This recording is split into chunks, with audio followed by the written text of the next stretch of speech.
G'day. Ajmahari here. Oh, which end is the camera at? I'll figure it out. So yeah, today's the last day of 2022. And a lot of people are kind of saying, as we've had probably some of the most difficult years of our lives, notwithstanding if you've been with somebody with BPD, if you have codependency, etc., we've all kind of had, as a world, a lot of really difficult times in the last 2.5 years, in particular. Buffy, no. And so what does it really mean to you? And you might see this later, but so not necessarily just the last day of this year, but what does it really mean to you in terms of the new year and going forward? Do you have goals for yourself? Do you think you want to stop that BPD relationship recycling and being in the limbo place? Would you like to, if I resonate with you, would you like to work with me to get through that, to change your life, to go forward, to find what it is that you probably really do want, a healthy relationship? And depending on your age, etc., you may well want to have a family, whether you're a man or a woman. You may really want to find that partner that you can have a family with and know that it's not going to be a cluster B. So here's the thing. I was just thinking about year end. I don't do New Year's resolutions. I noticed that, we're going into a new year every year. Yes, I do. There's been some, like New Year's Eve from 1999 into the year 2000, which was, monumental, because we can only experience that once in a lifetime if we happen to be in the right half of, So anyway, that was monumental, and it was like when I was a kid and I would be celebrating the decade change, like the new year, to a decade change.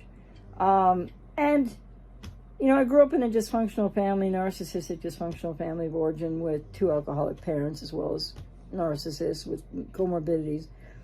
And the thing is, I was never that interested in New Year's because it was always like a drunk fest, and they would be just a little bit more 90,000 sheets to the wind than usual. And what that would mean in terms of, just getting blamed for something or getting treated horribly or being just totally ignored or whatever the case was, right? So anyway, I think that's maybe partly why I'm not so into, it's the new year coming now. And that's great and that's fine, because that's going to happen, right? For sure. At midnight, like where I am, it's I don't know what time it is, but it's early evening or late afternoon, Eastern time. But it's already the new year in like Australia and other places. But here's the thing.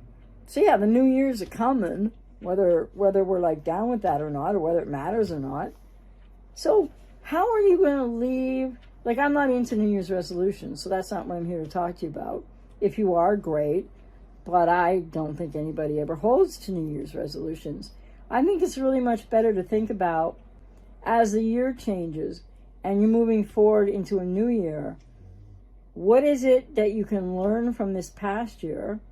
And what is it, or past years even, and what do you really want to change and take forward with intent?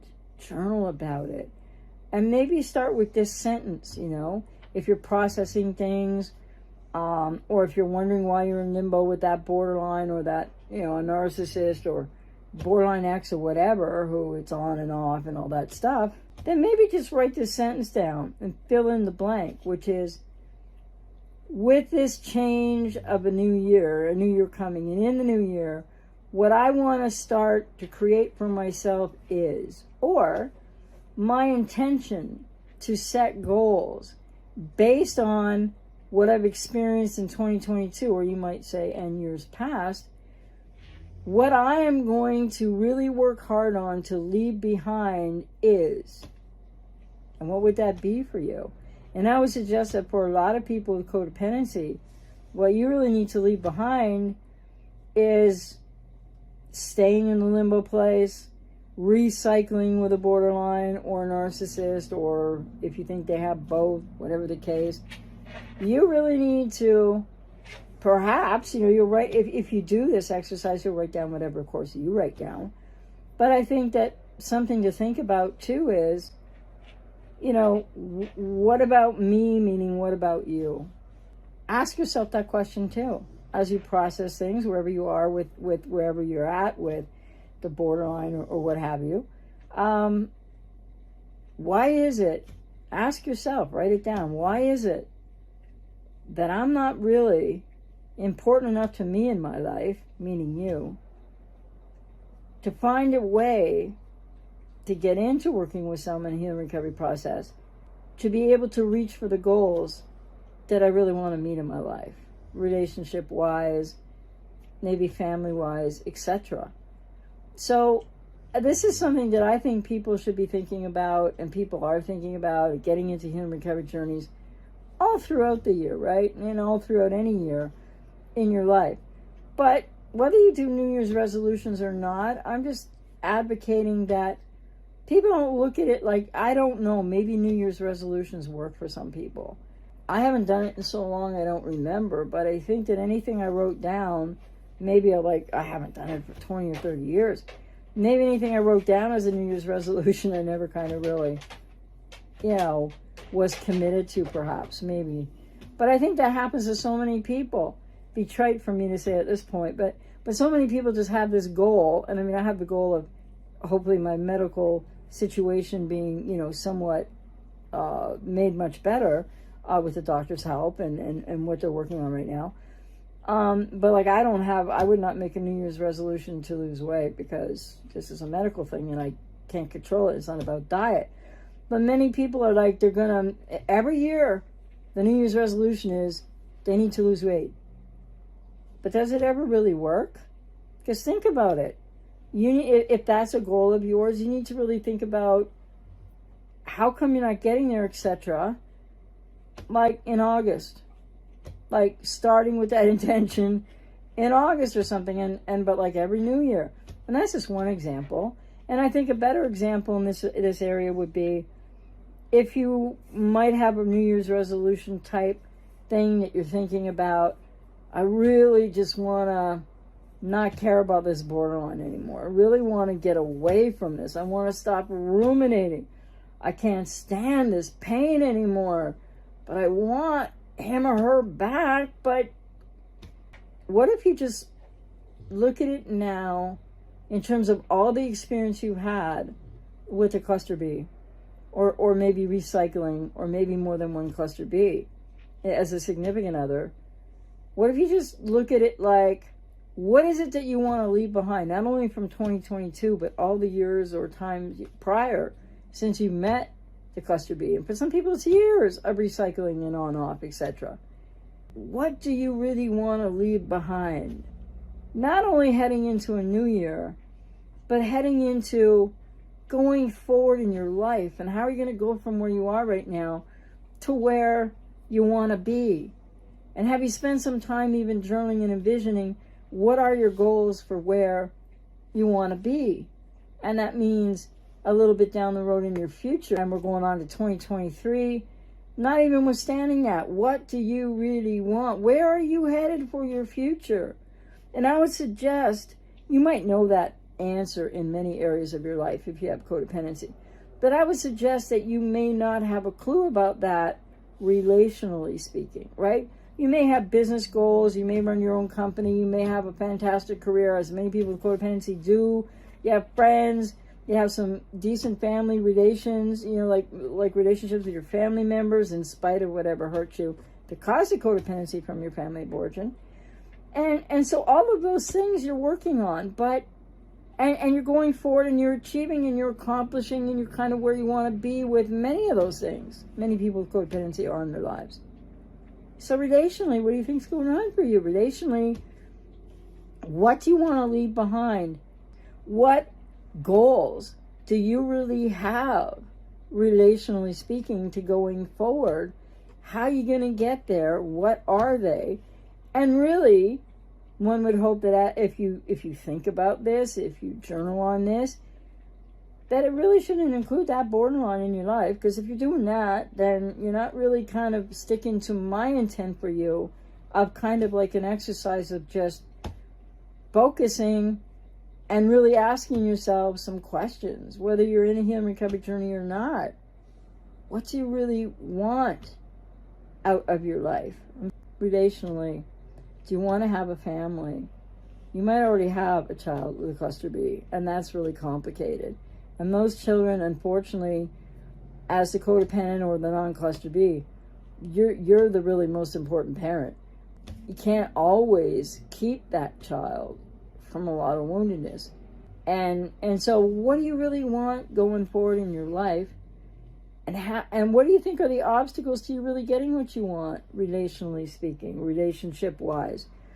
And then also, again, to remind people with codependency, that if you don't have a healthy relationship to and with yourself, if you don't heal from your family of origin and the reason that you have codependency, how are you going to meet your goals going forward, whether you know what they are right now or not? But they're probably not. I mean, a lot of people with codependency still having the goals of wanting to be back with the borderline. But does that seem like a healthy goal for you to have? Does that seem like an even doable one? Because every time people get back with the borderline, recycle, they split you to the valuation because they haven't changed, they haven't grown, you haven't worked on your codependency yet either. And then what happens is, it's just like, it's the same thing, and you're more hurt. And then with every kind of, quote, hit, unquote, of a recycle, you are just setting yourself up to go through more rumination on the other side of when that recycle ends, because these cycles speed up each and every time. And then you're chewed up and spit out the end again, and then back to ground zero. I don't think this is what anybody wants for their life. So what is so compelling still about that borderline? Think about that now in general. Think about it specifically.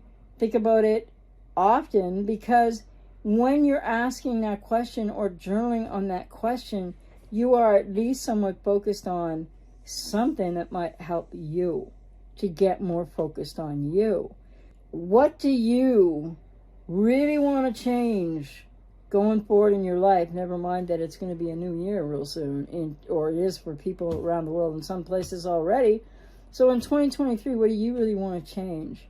What do you want to leave behind right now? Write that down. What I am setting an intention to leave behind going into a new year and going forward in my life about this person with BPD or this relationship or whatever is, and fill in that blank for yourself.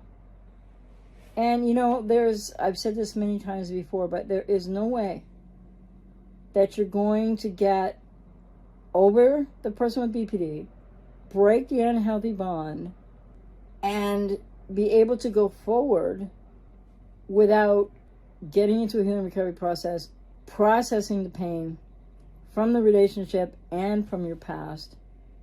That is the reason why you have codependency. So it's the pain that's in your way, and it's what's in the way that is the way.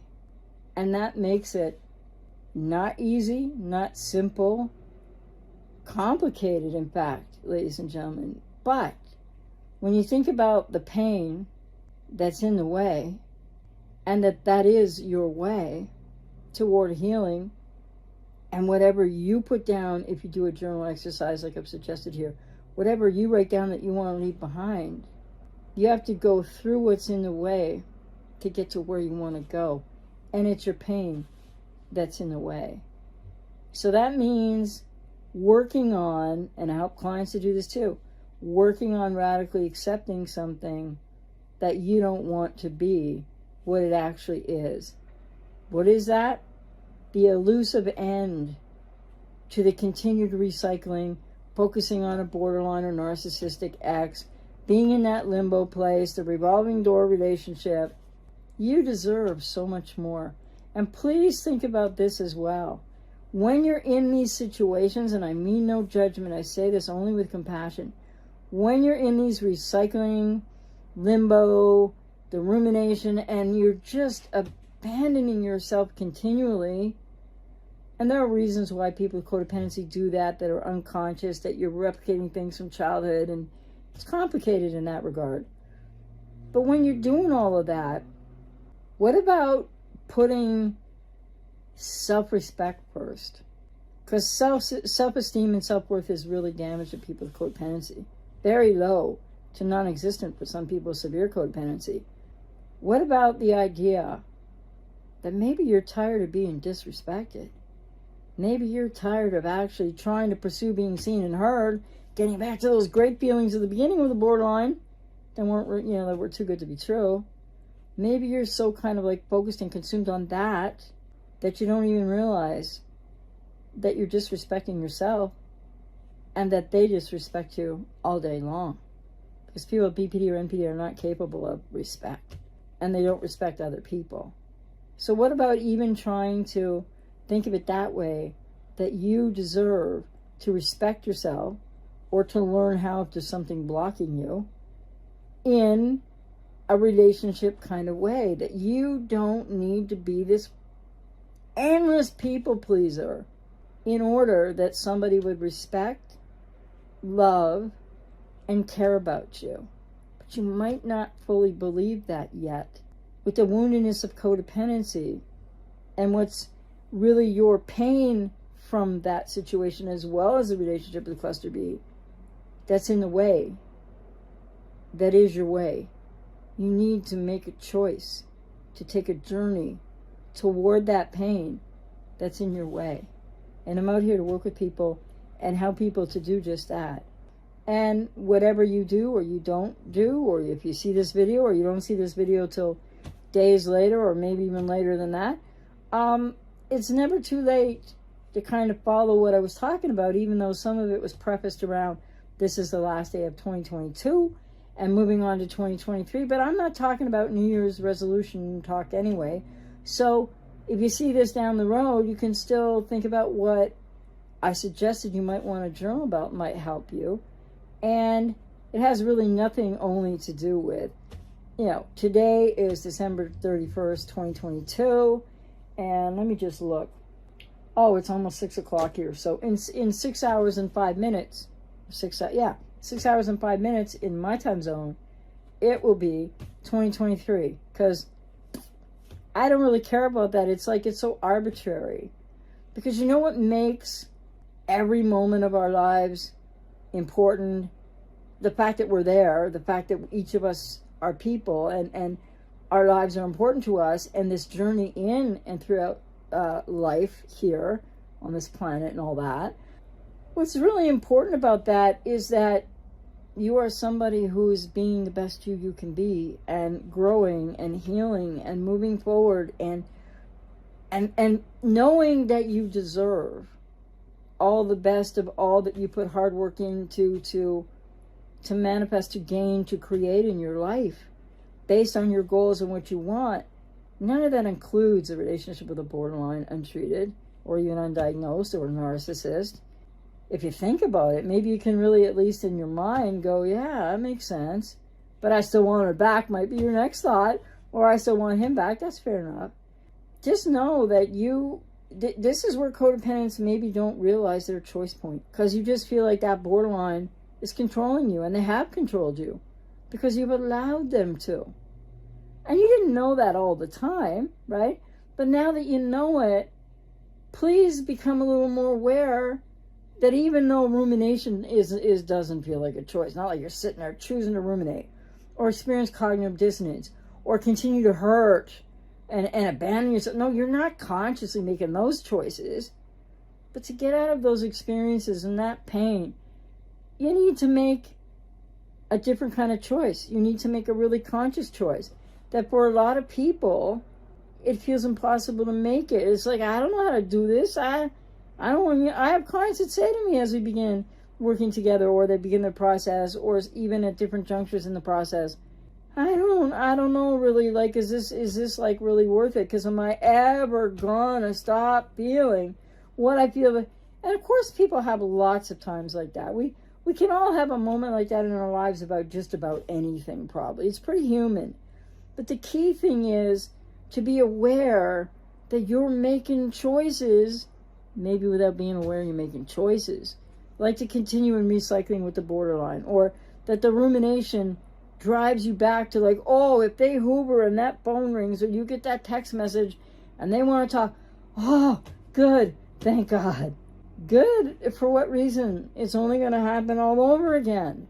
Please know that choices that aren't consciously made are still choices. And a choice that isn't made is still a choice. So how about thinking about choices you can make, and maybe not what-ifing about how much is this going to hurt, or because, it comes down to the pleasure versus pain principle of what do people seek after the most. Well, people don't seek after pain. People seek after pleasure. People seek after what makes them feel good, or what has the potential for you to feel, really positive about. Like the initial idealization phase that wasn't really what you thought it was, and the person with BPD who you fell in love with a ghost because there isn't a person there, and it might be a fragment of a person there, but unless they go through a lot of years of therapy, they're not going to know who they are. And this idea that 6 months down the road or 2 weeks later you get back together, it's going to be better. How? You're still codependent. They're still borderline.